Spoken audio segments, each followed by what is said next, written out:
देखो present tense जो है इसके चार भेद, इंडिफिनिट, इम्परफेक्ट, परफेक्ट और परफेक्ट।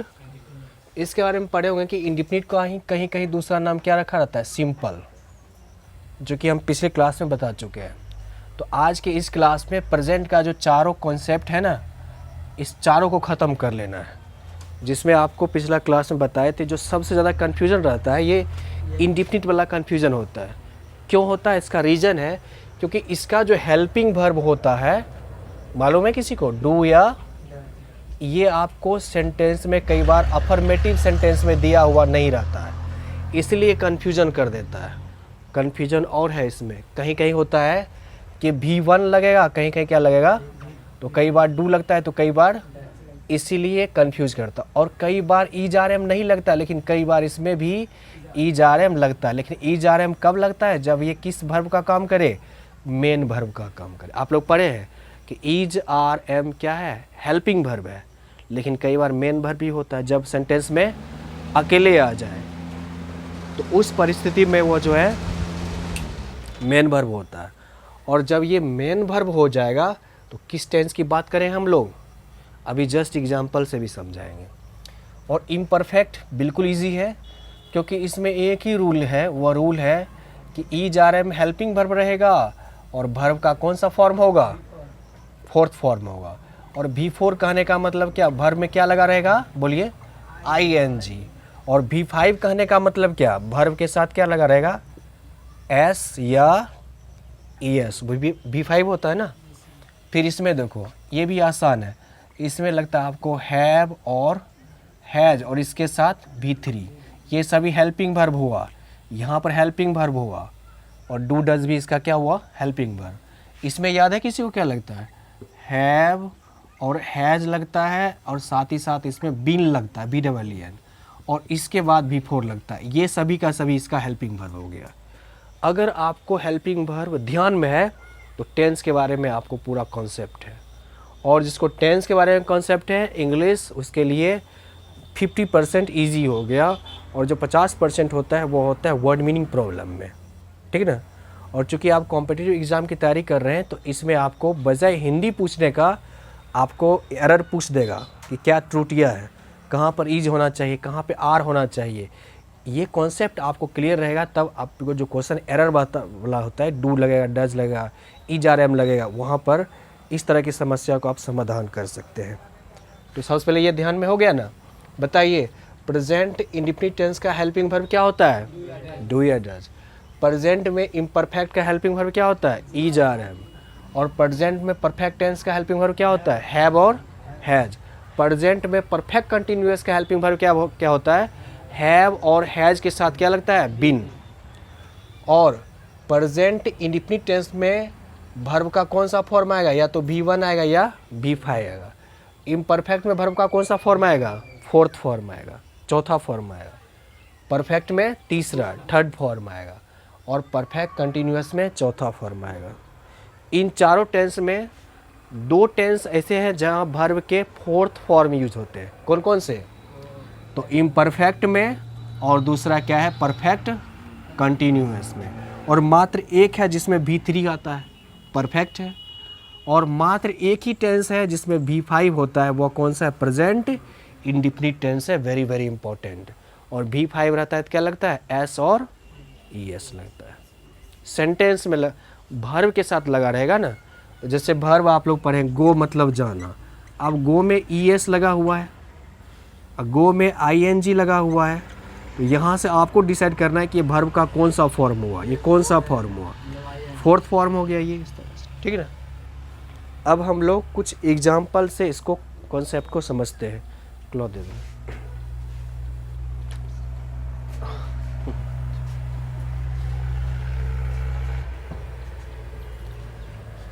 सेंटेंस लिख रहे हैं, यहाँ से आप लोग पहचानिएगा किस टेंस में है, किस टेंस का है, क्या वो सही लिखा हुआ है, ये भी पहचानना है। जैसे पहला सेंटेंस लिखते हैं, I am go, I am good, I am नीचे वाला आ रहा है उसमें, ठीक है, आई एम गोइंग। अब बताइए तीनों सेंटेंस में कौन सा सही और कौन सा रॉन्ग है, गलत है? ऊपर से दोनों गलती है सर। ऊपर से ये दोनों का दोनों रॉन्ग है और नीचे वाला सही है। और कोई बता सकते हो इसमें? जितना रूल ऊपर बताया ना उसी के बेसिस पर नीचे है। चलो चेक करते हैं। देखो यहाँ पर ईज आर एम तो है, लेकिन ईज आर एम के साथ क्या होना चाहिए? बिफोर होना चाहिए, या is are am main verb का काम करना चाहिए। तो चूंकि यहाँ ऑलरेडी मेन वर्ब ये है, गो मतलब जाना, तो ये तो हेल्पिंग वर्ब हो रहा है। जब ऐसा होता है बिफोर होता है, इसलिए गलत है। नीचे वाला देखिए, आई एम गुड, गुड मतलब क्या होता है? अच्छा। यह वर्ब नहीं है बल्कि क्या है? एडजेक्टिव है। ठीक है, जब ये वर्ब नहीं है तो ये अकेला वर्ब हो गया, और जब ईज आर एम अकेला होता है तो वो हेल्पिंग वर्ब नहीं होता है। कौन सा वर्ब कहलाता है? वो मेन वर्ब कहलाता है। और जब is are am main verb का काम करेगा तो वो किस टेंस में आएगा? प्रेजेंट। इसका मतलब दूसरा रॉन्ग नहीं बल्कि सही है, दूसरा लिखा हुआ सही है, एरर नहीं है। तीसरा देखो, आई एम गोइंग, ये सही है। किस आधार पर कहेंगे? राइट है, क्योंकि ईज आर एम तो है, हेल्पिंग वर्ब है, और इसके साथ गो मेन वर्ब है, इसमें आईएनजी लगा हुआ बिफोर। किस टेंस में ये होगा? प्रेजेंट इम्परफेक्ट में होगा। ओके, आई एम गुड, ये तो राइट है। कैसे? गुड क्या है? वर्ब नहीं है, एडजेक्टिव है। गुड, बैड, ये सभी एडजेक्टिव है। जब ये एडजेक्टिव है तो ये क्या होगा? वर्ब होगा। वर्ब में भी कौन वर्ब होगा? मेन वर्ब होगा। जब ये मेन वर्ब है तो मेन वर्ब होता है तो कौन सा होता है? प्रेजेंट। आई एम गो लिखेगा रॉन्ग हो जाएगा, आई एम गोइंग होगा। ठीक है, सीधा लिखेगा आई गुड, गलत हो जाएगा, आई एम गुड होगा। समझ रहे हैं ना? तो ये ध्यान रखिएगा। तो इस तरह से आप लोग को एग्जाम्पल ध्यान में रखना है, और यह तरीका है कि इंग्लिश से इंग्लिश लिखा हुआ है उसको समझ करके आपको यहाँ पर देखना है कि क्या इसमें त्रुटि है, गलती है ग्रामेटिकली, और इसी से डायरेक्ट क्वेश्चन बनता है आपको एग्ज़ाम में ना, इसलिए ध्यान रखिए। चलिए एक और आते हैं इसमें। डज के बारे में आप लोग पढ़े होंगे कि जब सेंटेंस में थर्ड पर्सन सिंगुलर नंबर हो, ही, सी, इट और एक नाम, जितना भी नाउन है, ये सभी कौन से पर्सन है? थर्ड पर्सन और सिंगुलर नंबर। इसमें लगता है डज, और डज नहीं रहेगा तो क्या रहेगा? V5 रहेगा। तो इसमें कन्फ्यूजन क्या है? हालांकि पिछली क्लास में आप लोग बता चुके हैं कि जैसे लिखते हैं राम इट्स, राम खाता है, और कोई लिख दे सीधा राम नॉट इट्स, या राम नॉट इट, या राम डज नॉट इट्स, या राम डज नॉट इट। इस सेंटेंस में देखो राम इट्स, ये सही है, क्योंकि प्रेजेंट इंडेफिनिट टेंस में रूल है कि सब्जेक्ट के बाद आप वर्ब लगाइए। ठीक ना, अफर्मेटिव सेंटेंस में। किस सेंटेंस में? लेकिन जब निगेटिव होगा तो हेल्पिंग वर्ब आएगा। तो प्रेजेंट इंडेफिनिट टेंस का हेल्पिंग वर्ब क्या है बताओ? प्रेजेंट इंडेफिनिट टेंस का हेल्पिंग वर्ब क्या है? डू और डज है। इसमें तो लगा हुआ है, इसमें नहीं लगा हुआ ना, गलत। इसमें भी नहीं लगा हुआ, रॉन्ग। इसमें भी देखिए लगा हुआ, और इसमें भी। इसी दोनों में से कोई सही होगा, बताओ कौन सही है? नीचे वाला या इधर वाला? बताइए। इधर वाला राइट है, इधर वाला रॉन्ग है। अब आप लोग, हाँ, तो इसमें एक चीज़ याद रखो, जब डज लग जाता है तो हमेशा याद रखना डज के बाद हमेशा वर्ब का कौन सा फॉर्म आता है? फर्स्ट फॉर्म आता है। क्या ईट में जो एस लगा है तो वर्ब का फर्स्ट फॉर्म हुआ? तो रॉन्ग हो गया ना, ये वाला राइट होगा। नीचे वाला Ram does not it, does लगा है तो इसलिए क्या होगा? V1 होगा। ओके, कन्फ्यूज़न भी है।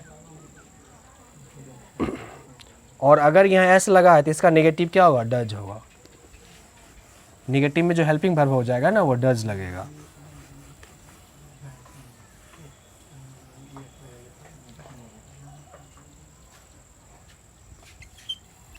आई हैव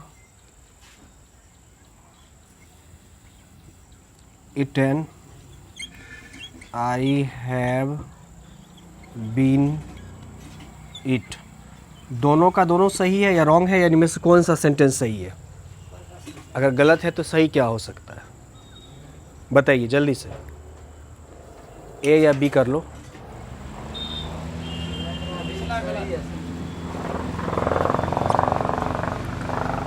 बी वाला सही है,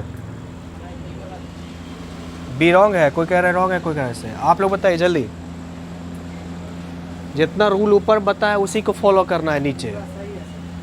ए वाला सही है, चलो देखते हैं कौन सा सही है। हैव और हैज़ के बाद क्या आता है? V3। हैव और हैज़ के बाद V3, ये तो सही है ना। अब इसमें हैव बीन के बाद, हैव और हैज़ बीन के बाद क्या आना चाहिए? V4 यहाँ पर है, ये वाला गलत है ना, V4 होना चाहिए ना। तो इस तरह से आप कर सकते हैं, ठीक ना। तो इसको ध्यान में रखिए, और इसको आपको हिंदी भी बता देते हैं, कई बार ट्रांसलेशन में डायरेक्ट पूछा जाता है। तो इसके बारे में पढ़े होंगे क्या, कि वाक्य के अंत में क्या रहेगा? ता है, ते है, ती है, ये सब रहेगा। इसमें क्या रहता है? रहा है, रहे हैं, रही है, ये सभी। और इसमें क्या रहता है? चुका है, चुके हैं, ये सभी। या आ है, गया है, गए हैं, ये सभी। और इसमें रहता है ता रहा है, पढ़ता रहा, खेलता रहा, ये सभी इसमें होता है, जो कि आप लोग ट्रांसलेशन में पढ़ चुके हैं। मैं पढ़ता हूँ, आई रीड। मैं पढ़ रहा हूँ, आई एम रीडिंग। मैं पढ़ चुका हूँ या मैंने पढ़ा है, आई हैव रेड। या मैंने खाया है, मैं खा चुका हूँ, आई हैव ईटेन। वह खाता रहा है, ही हैज़ बीन ईटिंग। इस तरह से इसका बनता है, जो कि आप लोग पहले पढ़ चुके हैं। और हाँ, इसके बारे में याद रखिए, हैज़ के बारे में किसके साथ लगता है? थर्ड पर्सन सिंगुलर नंबर के साथ लगता है। ही, सी, इट पढ़ा चुके। एक नाम, जैसे मान लीजिए एक सेंटेंस लिखते हैं, he have been eating. Sentence सही है या इसमें सुधार होने की संभावना है? सुधार क्या होगा बताओ? बीन नहीं लगेगा। हाँ, बीन लग सकता है, हैव हैज़ बीन तो लगता है, बीन तो लग सकता है ना। और V4 है तो V4 भी है। क्या सुधार होने की संभावना है? इसको सही करने की संभावना है? नो। एक चीज़ आप लोग गलत कर रहे हैं, जो यहाँ बताए हैं। ये हैज़ कहाँ लगता है? Third person singular number. तो इसका सब्जेक्ट देखो क्या है? ही है ना। ही कौन सा पर्सन है? थर्ड पर्सन सिंगुलर नंबर है। जब ही थर्ड पर्सन सिंगुलर नंबर है, तो बताओ हैव होगा कि हैज़ होगा? हैव होगा कि हैज़ होगा? ये गलत है ना। सही। तो कई बार आपको सेंटेंस में एरर इस तरह से भी रहता है, तो उस चीज़ को ध्यान रखना है। ओके, इसको नोट करेगा, नोट कर लीजिए इसको।